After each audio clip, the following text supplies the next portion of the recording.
जोंहा बे हरिसिंगा बियाबाव मानगोनां त्रिदिप दैमारी बिथांनो भट होनो थाखाय गावनि बेसेन गोसा भटखौ त्रिदिप दैमारीनो नांगोलनि सावख्रियाव होनानै देरहासार खालामनो थाखाय दिनै रेडि जाबाय।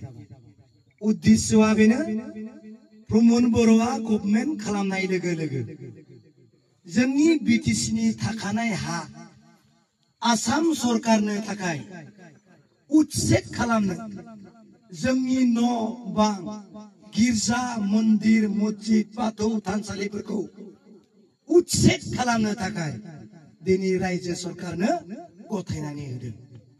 बेनिखायनो दिनै रायजोआ सोंदों प्रमद बर' जों नोंनो बिनि थाखाय भट होआखैमोन।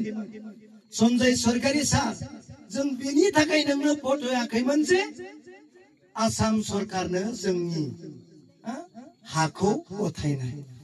दिनै नटिस मोनसे फैबाय 2023 सननि 12 जुनाव प्रमद बर'आ लिरनानै लाना फैदों स्पष्ट जायनि हाया मियाति नङा बे हाखौ उच्छेद खालामनांगौ होननानै प्रमद बर'आ लिरनानै लाबोबाय। बेनिखायनो रायजोआ बुंदों बे हाखौ जों बासायफिननांगौब्ला जोंनि हाखौ जों रैखाथि खालामफिननांगौब्ला मोनसेल' स्ल'गान दिनै रायजोआव फैदों प्रमद बर' हाताव आमार माटी बासाव। ट्रेक्टर पिक्सार हाताव आमार माटी बासाव। प्रमद बर' हाताव